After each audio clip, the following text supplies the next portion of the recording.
Hello guys, कैसे हो आप सब। आप लोगों का दोस्त पंकज कुमार एक बार फिर से स्वागत करता हूं आपका हमारा यूट्यूब चैनल सी अड्डा में।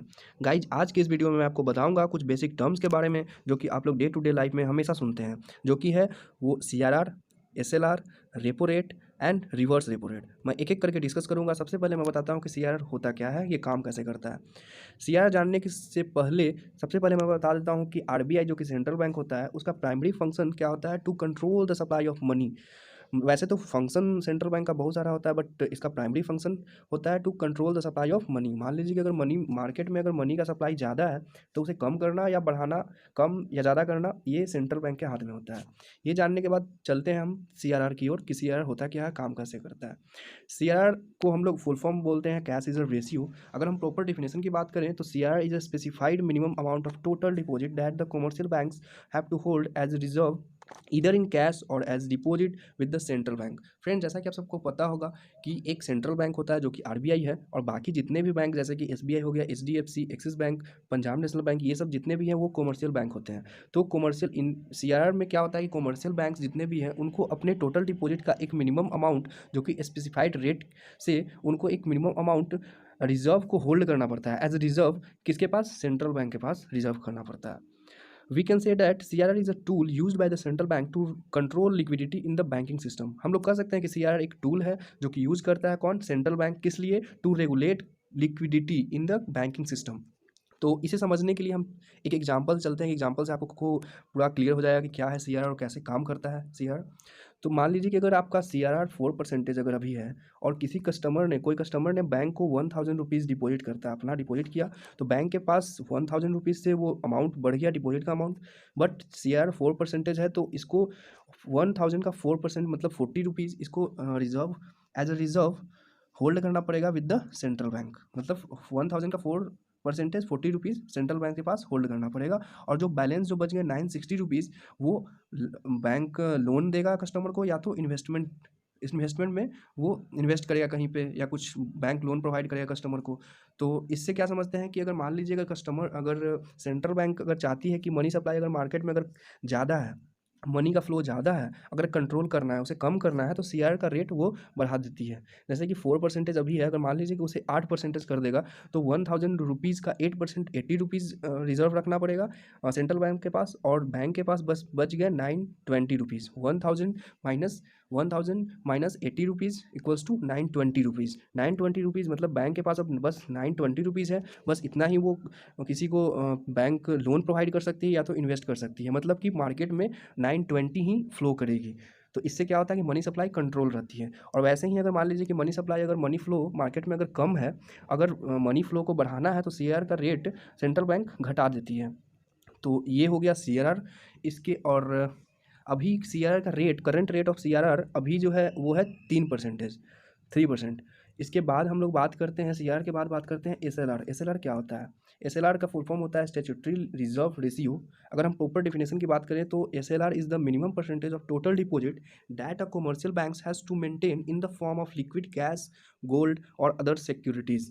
SLR क्या होता है, एक minimum percentage of total deposit, total deposit का एक मिनिमम परसेंटेज जो कि कमर्शियल बैंक, जितने भी कमर्शियल बैंक है उनको मेंटेन करना पड़ता है इन द फॉर्म ऑफ या तो कैश में, या तो गोल्ड में, या तो अदर सिक्योरिटीज़। अदर सिक्योरिटीज़ में हो गया यहाँ पे कि ट्रेजरी बिल्स, गवर्नमेंट का ट्रेजरी बिल इशू करता है वो, या तो गवर्नमेंट बॉन्ड हो गए, इसमें वो इन्वेस्ट कर सकता है। तो ये हो गया SLR। SLR requires holding of assets in one of the above 3 categories, cash, gold, securities by the bank itself. मतलब SLR अब जो इन्वेस्ट करेगा, जो अपना होल्ड करेगा कैश को, वो कैश के फॉर्म में कर सकता है, गोल्ड के फॉर्म में कर सकता है, या तो सिक्योरिटीज़ के फॉर्म में कर सकता है बाय द बैंक इटसेल्फ, वो अपने पास ही रखेगा। बट CRR के केस में क्या था कि CRR के केस में ओनली कैश वो रिजर्व रखता था विद द सेंट्रल बैंक, अपने पास नहीं रखता था, वो सेंट्रल बैंक के पास रखता था। बट SLR में क्या है कि अगर जो भी मिनिमम परसेंटेज स्पेसिफाई किया रहेगा वो आपको कैश में रखना है, गोल्ड में रखना है, या तो सिक्योरिटीज़ अपने खुद मतलब बैंक में रखना है। ठीक है, ये था SLR। इसे भी समझने के लिए हम चलते हैं एक एग्जाम्पल की तरफ कि कैसे काम करते हैं। अगर मान लीजिए एग्जाम्पल में अगर SLR आपका 20% है, और किसी कस्टमर ने बैंक में डिपॉजिट किया 1000 रुपीज़, तो बैंक के पास 1000 रुपीज़ इंक्रीज़ कर गया, बट यहाँ पे SLR 20% है, तो 1000 का 20% 200 उसको गोल्ड में रिजर्व करना पड़ेगा, गोल्ड में खरीदना पड़ेगा, या तो कैश रिजर्व करना पड़ेगा, या तो गवर्नमेंट बॉन्ड्स हो गया, या तो अदर सिक्योरिटीज़ जो कि गवर्नमेंट बॉन्ड हो गया, या तो ट्रेजरी बिल्स, ये खरीदना पड़ेगा।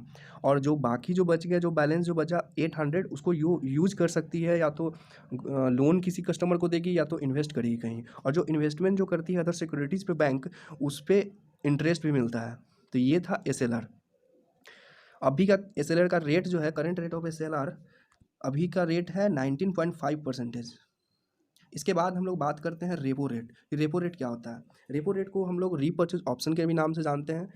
रेपो रेट जानने के पहले हम लोग समझते हैं कि रेपो क्या होता है। रेपो होता है repo is a money market instrument. एक मनी मार्केट इंस्ट्रूमेंट है which enables collateralize means security based, मतलब ये सिक्योरिटी बेस्ड होता है।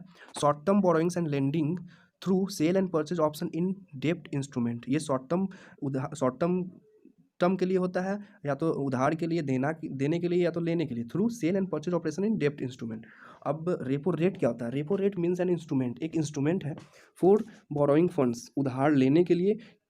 कैसे? बाई सेलिंग सिक्योरिटीज़ को बेच के उधार लेने के लिए, विथ एन एग्रीमेंट, उसके साथ एग्रीमेंट भी होता है, टू रीपर्चेज, जो सिक्योरिटीज़ अभी सेल कर रहे हैं उसको हम लोग बाद में उसको रीपर्चेज करेंगे on a mutually agreed future date, जो कि म्यूचुअली एग्रीड होता है। मतलब फ्यूचर डेट हम कब उसे परचेज करेंगे वो फ्यूचर डेट एग्री होता है, एट एन एग्रीड प्राइस, और प्राइस भी उसका एग्री पहले ही एग्री किया जाता है, विच includes interest for the funds borrowed, which includes, जो कि आप जो परचेज प्राइस जो खरीदेंगे उसमें इंटरेस्ट भी इंक्लूड होगा।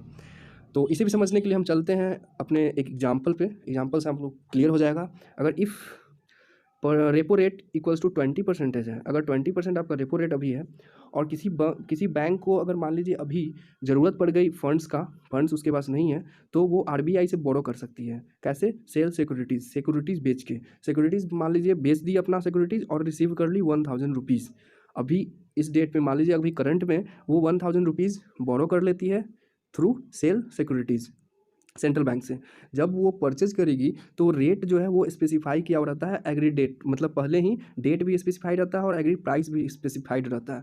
तो अगर मान लीजिए आज अगर 1000 रुपीज़ अगर वो मतलब ले लेती है सेल सिक्योरिटीज़ बेच के, जब वो खरीदेगी तो उसको सेंट्रल बैंक को पे करेगी ओनली 1000 रुपीज़ नहीं, प्लस जो रेपो रेट का जो रेट है 20%, 1000 का 20% 200 रुपीज़, दैट इज़ 1200। ये मतलब टोटल 1200 रुपया वो पे करेगी। तो ये 200 जो हो गया वो आपका रेपो रेट हो गया, मतलब कि 1000 रुपीज़ अभी रिसीव कर लिया बैंक, और जब पेमेंट करना होगा तो 200 एक्स्ट्रा पेमेंट करेगा। तो ये हो गया रेपो रेट।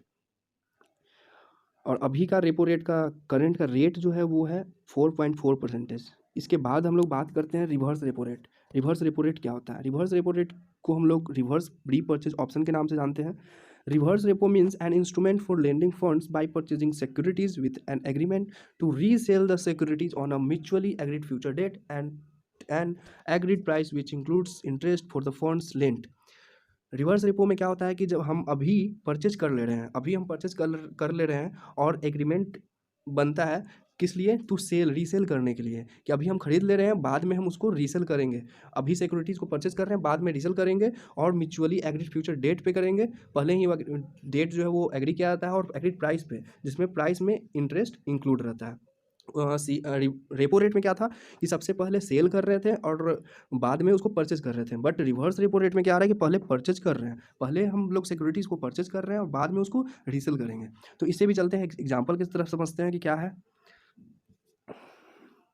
देखिए, जैसे कि अगर अभी रिवर्स रेपो रेट का रेट जो है वो 10% है, तो अगर से आरबीआई को ज़रूरत पड़ता है, अगर मान लीजिए कभी, जैसे कि अगर मार्केट में अगर मनी का सप्लाई ज़्यादा है, तो कम करने के लिए क्या करता है कि सेल कर देता है, अपना सिक्योरिटी सेल करता है, और पैसा उससे रिसीव कर लेता है बैंक से पैसा रिसीव करने से क्या होता है कि बैंक को पैसा कम हो जाता है, जिसके कारण वो मार्केट में मनी का फ्लो वो कम हो जाता है। तो ये सेल करती है, मतलब अभी करंट में क्या करती है आरबीआई की, सेल कर दी, सिक्योरिटीज़ को सेल कर दी और पैसा अभी ले ली, 1000 रुपीज़ मिल गया पैसा आरबीआई को। एट अ फ्यूचर डेट जब परचेज जब करती है आरबीआई सिक्योरिटीज़, तो वो पे करती है 1000 रुपीज़, प्लस जो रिवर्स रेपो रेट का रेट था 10%, वो 100 रुपीज़, 1000 का 10% 100 रुपीज़ ये पे करता है। तो हो गया 1100 रुपया। तो 100 रुपया जो हो गया यहाँ पे वो रिवर्स रेपो रेट हो गया। और ये रिवर्स रेपो रेट का केस हो गया है, जैसे कि आरबीआई जब उधार लेती है कमर्शियल बैंक से तब होता है रिवर्स रेपो रेट। और जब रेपो रेट क्या होता है कि कमर्शियल बैंक को उधार चाहिए आरबीआई से, तब जो आरबीआई चार्ज करती है जिस रेट से, उसको बोलते हैं रेपो रेट। और रिवर्स रेपो रेट में क्या हुआ कि आरबीआई को ज़रूरत है आरबीआई को ज़रूरत है कैश के लिए, अपना कैश के लिए, तो जिस रेट से वो कमर्शियल बैंक चार्ज करती है उसको बोलते हैं reverse repo rate. In this video बस इतना ही। आई थिंक आप लोग को अच्छे समझ में आ गया होगा। कमेंट में लिखकर आप लोग ज़रूर बताएं कि आपको ये वीडियो कैसा लगा। अगर आपको ये वीडियो अच्छा लगा है तो लाइक करें, शेयर करें, और हाँ, अगर आप इस चैनल पर नए हो तो सब्सक्राइब कर लें और बेल द प्रेस आइकन, ताकि आने वाले समय में कोई भी लेटेस्ट नोटिफिकेशन या कोई टॉपिक मैं बताऊँगा तो आपको तुरंत मिल सके। और हाँ, मुझे फॉलो कर सकते हैं आप फेसबुक पेज पे भी, इंस्टाग्राम पेज पे भी एंड टेलीग्राम पे भी। इन सब का लिंक मैं अपने डिस्क्रिप्शन में दे दूँगा। और तब तक के लिए सी अड्डा के साथ जुड़े रहिए। Thanks for watching this video. Bye bye.